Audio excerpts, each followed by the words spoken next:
C'est bon? Bonjour tout le monde! Bienvenue pour ce nouveau rendez-vous live d'Idriss te conseille, le 7e si je tiens bien les comptes.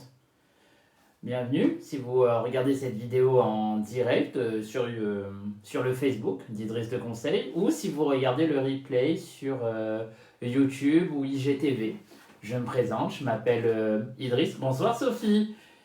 Bonsoir Ingrid, je suis cofondateur des librairies Buldo, La Voix des Bulles. Et je suis libraire spécialisé depuis 16 ans. Ça fera 16 ans au mois de septembre. Bonsoir Audrey. Donc ce soir j'avais envie... Bonsoir Patrick, oui parisien. Ce soir j'avais envie de faire une vidéo particulière parce que je pense que ça a échappé à personne. L'une des actualités brûlantes de la semaine dernière. Bonsoir Loïc. Sur l'actualité des mangas, c'est la disparition de l'auteur de Berserk. Et... pour tout fan que nous sommes de manga et d'heroic fantasy, ça fait un énorme vide.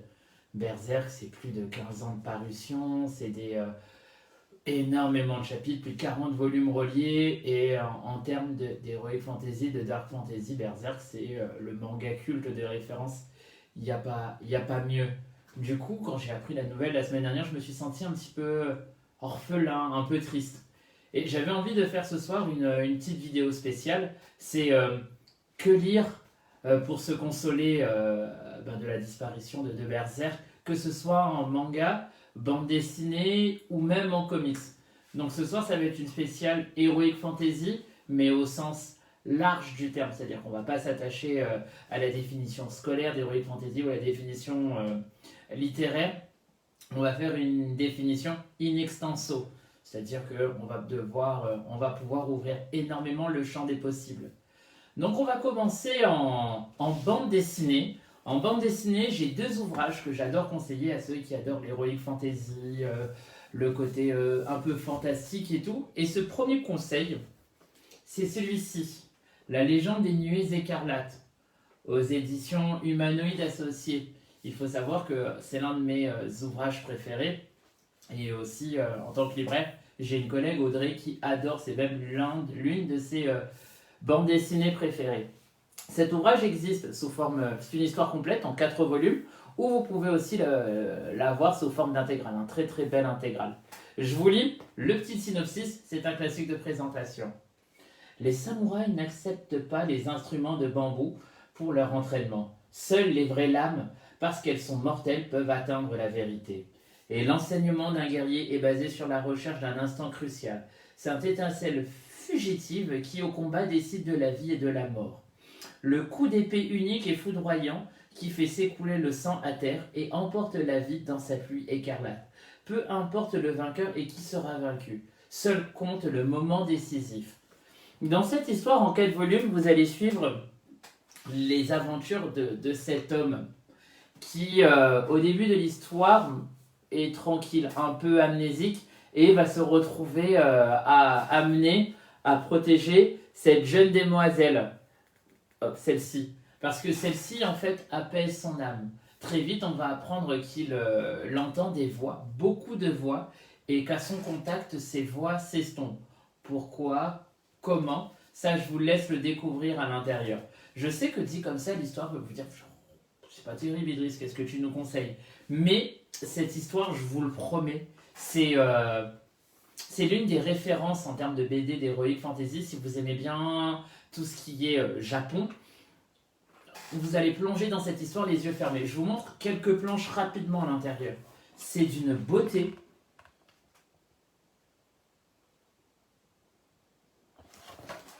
C'est du bonbon pour les yeux. C'est chaque planche, Bonsoir Sébastien. Chaque planche que vous regardez, elles sont magnifiques. Et l'ambiance de Japon, Chine féodale, parce que ça se passe en Japon-Chine, on va dire Chine féodale, cette ambiance mystique que vous trouvez à l'intérieur, c'est un pur régal. Et elle fait aussi bien référence aux légendes des grands guerriers qu'au mysticisme sur les grandes créatures. Cette BD a été un tel succès, elle a été un... Bonsoir Mélissa, elle a été un tel succès, elle a été un tel... il y a eu un tel engouement qu'on a créé, on va dire, un univers autour de cette BD. Donc vous avez cette série-là, qui est la série principale, la légende des nuées écarlates. Puis après, vous avez Izuna qui vous parle des loups. Parce que dès les premières pages, on découvre que ce monde est ravagé en fait par des créatures fantastiques. Donc celle-ci. Et elle mérite deux cycles de 2 albums qui sont aussi disponibles sous forme individuelle ou sous forme intégrale. Et c'est un pur régal. Honnêtement, en termes de qualité, on est au même niveau. Et en termes d'histoire, c'est un excellent complément. C'est formidable de pouvoir suivre aussi bien la série principale que la série parallèle. Bonsoir maman. Et enfin, sur cet album, vous avez aussi un autre spin-off qui s'appelle Le Masque de Fudo, qui est un personnage que l'on rencontre à la moitié du premier album. Et je vous en dis pas plus sur Fudo. Est-ce que c'est un gentil? Est-ce que c'est un méchant? Pourquoi est-ce qu'il est là? Je vous en dis pas plus, tout est à l'intérieur. Si vous aimez bien l'Heroic Fantasy, si ce que vous appréciez dans Berserk, c'était les beaux dessins.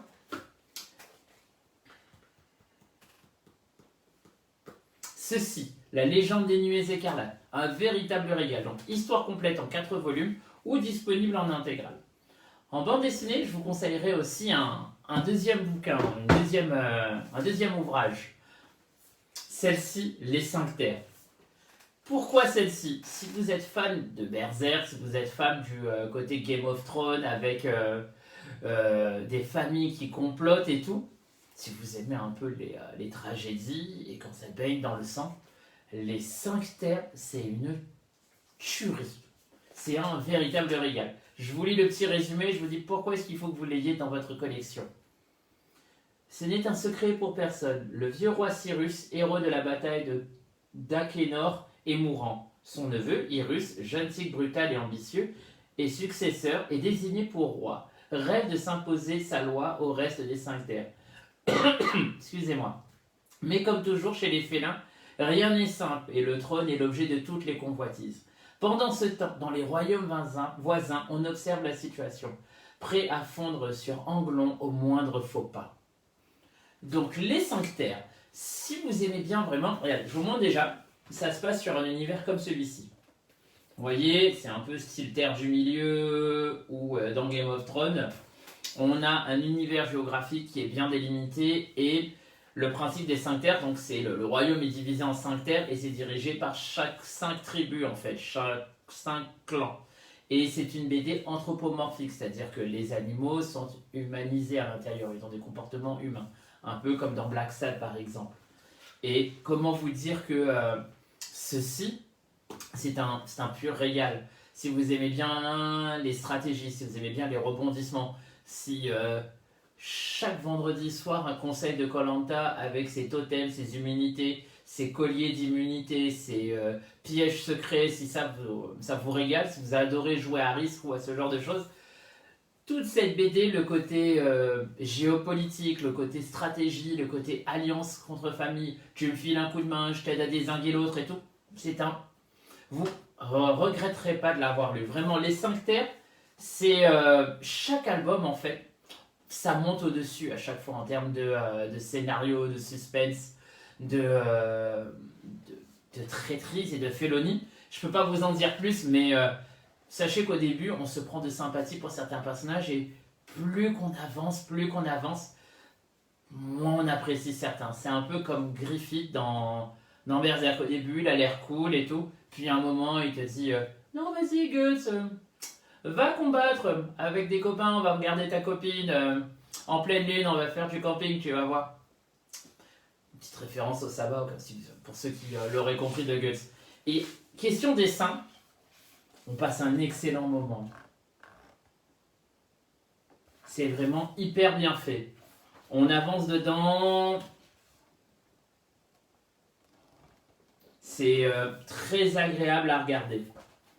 Vraiment. Et les joutes verbales qui sont faites entre les différents protagonistes sont dignes d'un De Cap et de Croc. Si certains d'entre vous connaissent cette série, sachez que verbalement, on se régale tout autant. D'ailleurs, pour ceux qui ne la connaîtraient pas, je ferai certainement une petite vidéo hors direct pour vous expliquer pourquoi est-ce qu'il faut lire au moins une fois dans sa vie De Cap et de Croc, parce que c'est vraiment très bien. À l'heure d'aujourd'hui, 5 volumes, 1, 2, 3, 4, 5, 5 volumes sont sortis qui forment un premier cycle et on attend gentiment le 6e volume qui doit sortir avant la rentrée. Vraiment, en termes de bande dessinée, et là je ne vous parle pas des grands classiques, mais si vous avez envie de vous consoler de la disparition de Berserk avec des ouvrages différents que vous n'avez pas l'habitude de voir, vraiment, ces 2 ouvrages-ci sont vraiment une petite piste fort agréable pour se consoler. Hop. Et sachez qu'il est aussi possible de lire de l'heroic fantasy, et là je vais dire heroic fantasy au sens large, en comics. Pour être totalement honnête avec vous, j'avais prévu de vous conseiller The Witcher, sorti chez Urban Comics. Plusieurs volumes sont sortis, mais je n'ai pas lu les romans The Witcher et je regarde la série sur Netflix. Et quand j'ai commencé à lire les comics, donc j'ai lu quelques pages, c'était pile poil la suite de la saison 1. Donc du coup, pour pas me faire spoiler ou divulgacher, si on parle la langue de Molière, j'ai préféré arrêter la lecture. Mais aux premières pages, c'est très très bon. On retrouve l'ambiance de la série. Et là, c'est le point de vue du lecteur qui ne connaît que la série qui est sortie sur Netflix et qui n'a pas lu les romans. Donc là, aux premières pages que j'ai lues, c'était très agréable. Mais j'ai préféré arrêter la lecture de ceci pour pas me gâcher le plaisir de la saison 2 qui sortira normalement à la fin de l'année, je croise les doigts. Du coup, je vous présente l'un de mes comics préférés, hors super-héros, Batman, Spider-Man, Marvel, DC. C'est l'un des comics que j'affectionne particulièrement, c'est le comics indépendant que j'adore conseiller quand quelqu'un me dit est-ce que tu pourrais me faire découvrir un comics qui change des super-héros? C'est ceci dont je parle, Fable aux éditions Urban. Il y a plusieurs volumes, je crois que la série se termine en 7 ou 8 gros volumes comme ceci. Et quand on termine la lecture de ceci, on se dit on a passé un excellent moment. Vraiment à la fin, quand vous finissez ce comics et vous fermez la page, vous faites super moment. Je vous lis le petit résumé et je vous dis encore plus pourquoi est-ce qu'il faut l'avoir chez vous. Bonsoir les dames. Chassés de leur royaume, les fables trouvent le refuge dans notre monde à New York. Plus inspiré d'Anderson et des frères Grimm que de Walt Disney, Bill Wiggum a imaginé Fable, une saga qui tient ses lecteurs en haleine. Durant plus de 10 ans, mêlant batailles épiques, destins tragiques et relations intimes en fresques dignes des plus grandes classiques de la bande dessinée internationale. Découvrez le quotidien de Blanche-Neige, du Grand Méchant Loup, des Trois Petits Cochons, de Pinocchio et de toute autre créature fabuleuse du folklore mondial, désormais contraints de vivre ensemble. Il faut savoir que cette série a remporté 15 Eisner Awards, la plus haute distinction de la bande dessinée américaine. Elle est proposée aujourd'hui dans une édition intégrale de 10 volumes. Donc du coup, c'est bien 10 volumes de ceci. Donc pourquoi est-ce qu'il faut que vous lisiez Fable? Quand on aime l'heroic fantasy, on aime les légendes, les contes, que ce soit les contes pour les tout petits ou même les plus grands. Imaginez... Ah, merci Sophie, je sais que c'est trop bien. Imaginez donc, comme le dit le résumé, que les personnages de contes existent, Grimm, Perrault, Andersen, qu'ils existent et qu'ils ont dû quitter leur monde pour venir dans le nôtre. Oui, ça ressemble énormément à Storybrooke et à cette série qui était sortie dans les années 2010. Et là, le nom m'échappe, hein, le trou de mémoire, c'est terrible. Ça me reviendra plus tard. Et le premier volume se déroule comme un polar. Il y a un meurtre à Fableville et Biggie, qui est le shérif. Bonsoir Gilles. Biggie, donc, qui est le shérif, va mener son enquête auprès des habitants de Fableville pour savoir qui a osé commettre un crime de sang. C'est un pur régal. Le premier, oui, c'est ça, la série live qui se sont énormément inspirés de cette série, c'est Once Upon a Time. Ce premier volume se déroule comme un polar et le fait que Biggie, donc je vous dis directement, c'est Biggie, c'est le grand méchant loup qui donc le shérif de cette ville va aller interroger, questionner, nous permet de rentrer directement dans l'ambiance de Fableville et de découvrir les principaux protagonistes. Est-ce que Blanche-Neige elle est sympa? Est-ce que Cendrillon elle est cool? Est-ce que Charmant, le prince charmant, il est vraiment charmant? Qui est ce Jacques qu'il a tout le temps? C'est un pur régal. Et vraiment, celui-ci, plus vous lisez, plus vous vous régalez. C'est À chaque volume, vous êtes balayé de toutes vos certitudes. Si, quand vous lisez un berserk, à chaque fois vous finissez un cycle, le cycle du faucon et tout, vous faites ah lui il est cool, lui il est moins cool, ça c'est le même niveau. Vous lisez ça, vous lisez un chapitre, un volume, comme dirait Jean-Claude Van Damme, 1 plus 1 c'est peut-être égal à 2, mais 1 plus 1 ça peut être aussi égal à 11. C'est un peu ça Fable, c'est réussir à nous transposer, à nous faire imaginer des choses, nous faire partir dans des directions absolument qu'on n'avait pas imaginé. Fab, c'est un pur régal. Et en plus, au début, ça commence avec des grands contes classiques, de Grimm, Perrault, Andersen. Puis à un moment, il ouvre la carte du monde. C'est un pur régal. Il existe aussi des spin-offs parce que les personnages de Fable sont tellement intéressants et ils sont tellement nombreux qu'il existe plusieurs histoires dérivées. Donc Jack of Fable sur le personnage de Fable, il y en a certaines sur Blanche et tout. Un pur régal. Donc 10 gros volumes comme ça. Donc salut Léna. Donc un petit volume, un petit budget, j'en conviens. Mais vraiment, en termes d'intéressement, en termes de rendu, en termes de scénario, vous allez... avec des citations d'auteurs comme ça, on ne peut qu'aimer ta page. Merci Loïc. Et juste, petit coup d'œil, c'est du dessin de comics, donc voilà. Il faut savoir qu'au fur et à mesure, le scénariste reste, l'équipe de dessin va un peu changer de temps en temps. Mais on se plonge. Pour ceux qui sont fans de jeux vidéo, il y a eu un jeu qui est sorti, The Wolf Among Us, le loup parmi nous, qui reprend donc le personnage de Biggie. Et l'histoire se passe juste avant Fable 1. Et c'est vachement sympa. Ils l'ont aussi traduit Bonsoir David. Ils l'ont aussi traduit, converti pardon, en comics. Et c'est un pur régal. Donc, pour ceux qui aimeraient faire un peu de comics fantastiques, vraiment Fable, c'est vraiment une très très très bonne piste. Et les The Witcher aussi, qui aux premières lectures avaient l'air vachement sympa, mais je suis pas allé plus loin. Maintenant, on va attaquer la partie manga du coup. Quoi de plus qu'un manga pour vous parler d'un manga. Et je me rends compte que j'ai oublié de... Je vais vous parler de 2 ouvrages. Celui-ci tout d'abord, Kingdom, aux éditions Meillan. Alors Kingdom, c'est une énorme saga, il y a plus de 60 volumes sortis à l'heure d'aujourd'hui. Et ça se passe en Chine.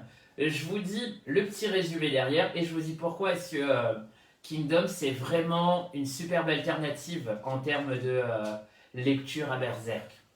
Donc, cette histoire se déroule avant notre ère. La Chine, qui n'est pas encore unifiée, traverse une grande guerre de 5 siècles. Chine, un jeune garçon contemporain de ces temps violents, et houleux cherche par la seule force de son épée à se faire un nom sous les cieux.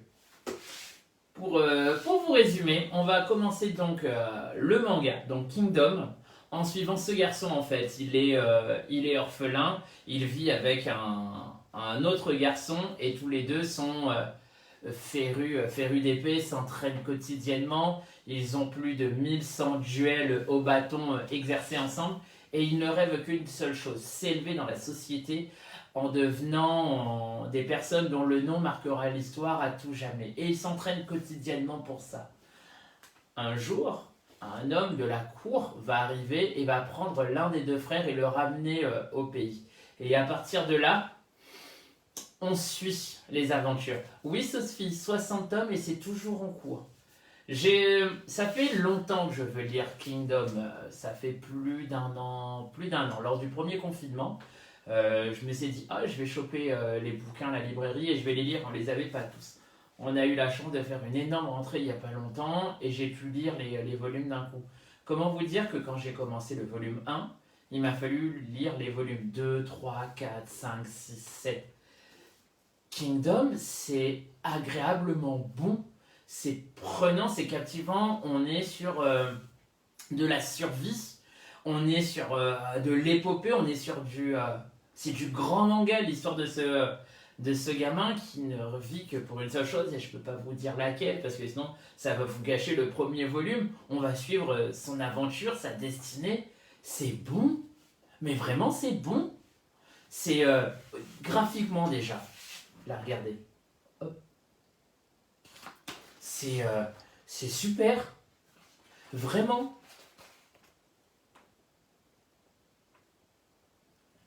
Et on s'ennuie pas, vraiment, on ne s'ennuie pas. 60 volumes, toujours en cours, et on ne s'ennuie pas dans la lecture de Kingdom. Il y a un anime même qui est sorti sur Netflix, moi celui-ci je ne l'ai pas encore vu.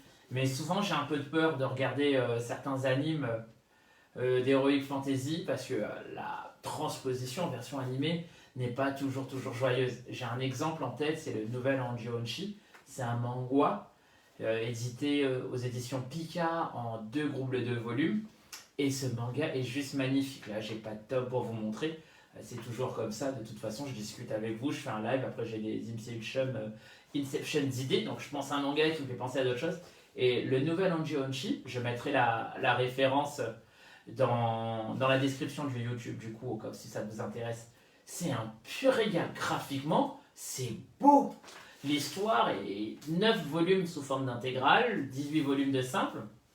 On l'aurait raccourci de quelques volumes, ça aurait été une histoire parfaite. Et l'anime, pas ouf. Donc du coup, Kingdom, moi je vais me concentrer sur le manga papier, parce que c'est bien écrit, c'est hyper bien dessiné, le rythme est mené tambour battant, honnêtement on s'ennuie pas. On lit, hop, une trame, une aventure, une quête, quelqu'un, hop, ça enchaîne. Un petit bijou, vraiment, Kingdom aux éditions Meillan, un pur régal, 60 tomes de... Bon, ça fait un petit budget, 60 tomes, mais vachement sympa. Et là, j'avais un autre manga à vous conseiller, et j'ai oublié de le prendre, du coup, je ne l'ai pas sous la main. Et pour moi, à un moment, Berserk était en pause, et il est sorti juste au bon moment. Et il sert de palliatif, c'est Hubelblatt. Hubelblatt, c'est, en termes d'Heroic Fantasy, même un peu de Dark, c'est le numéro 2, c'est le vieux champion, pour moi en tout cas. C'est l'histoire d'un homme qui va se voir confier une mission avec d'autres personnes par le roi, et il va aller mener cette mission. C'était aller tuer un dragon, enfin tuer une créature fantastique. Et une partie des troupes vont aller, et une partie, juste avant d'aller faire ce fait d'armes, vont décider de non, on n'y va pas, on a peur, tout ça et tout. Donc notre héros et ses camarades vont faire la mission, il revient seul survivant, et ceux qui avaient fait preuve de lâcheté, sur le retour, décident de l'assassiner, de le laisser pour mort, de le taillader pour pièces. Du coup, il rentre au royaume en disant qu'on est les seuls survivants et devient les héros du royaume, et notre héros, Kohenith, si je ne dis pas de bêtises, ou Kohenzel, j'ai un petit doute, seul l'a laissé pour mort. Et du coup, il est un peu vénère, il est un peu pas très content. Donc du coup, il va revenir des années plus tard, se venger. Ce manga est basé sur l'honneur et la vengeance. La série est terminée, si je ne dis pas de bêtises, je crois que c'est 22 ou 23 volumes, j'ai un petit doute, et surtout un tome 0. Le tome 0 et le tome 1 étaient sortis en même temps. On peut commencer l'histoire dès le volume 1, c'est-à-dire qu'on commencerait à l'histoire du gars, il revient et il vient pour se venger. Ou vous pouvez commencer par le tome 0 pour... bonsoir Emily. Pour se venger. Là, j'ai pas le manga en main et je suis vraiment désolé parce que j'aurais aimé vous montrer les images. Mais graphiquement, c'est une tuerie. C'est beau, c'est propre, c'est efficace, c'est rythmé, il y a de l'action. Hubelblatt, Sophie, ça s'appelle Hubelblatt. De toute façon, je ferai un petit récap en fin de vidéo. Et après, sur le lien YouTube, toujours, je mets en description les mangas dont j'ai parlé. Hubelblatt, c'est une tuerie. Donc, par contre, Hubelblatt, c'est pas fait pour les enfants. C'est comme Berserk ou c'est comme Fable. Fable, ça se lit, c'est pas pour un jeune lecteur, c'est pour un lecteur adolescent, voire adulte. Fable, on est pour de l'adolescent et même de l'adulte, parce que là, c'est pas un Dragon Quest, c'est pas la quête de Dai, c'est pas un Beat the Bundlebuster. Là, on est chez les grands, par contre, chez les très grands Hubelblatt. Il y a de la vengeance, il y a des meurtres, il y a un tout petit peu de sexualité. Et c'est vraiment bon. Hubelblatt, un véritable régal. Vraiment, pendant un bon moment, quand il n'y avait pas de Berserk à lire, parce que l'auteur des fois prenait des pauses, il faisait autre chose, Hubelblatt était sorti et c'était très agréable à lire. Ça faisait un excellent palliatif. Même si d'autres mangas à l'époque sortaient, comme Claymore et tout, ou des Dragon Quest, l'emblème de Roto et tout, On n'avait pas ce côté un peu dark fantasy, sérieux, sombre. Et avec Hubelblatt, c'est un subtil mélange de beaux dessins, hyper beau scénario, on est captivé par le truc et la vengeance. Voir un homme trahi par les siens, bon de base, hein, le personnage principal a des valeurs de chevalier, il est chevaleresque, il est bon, il est sympa et tout.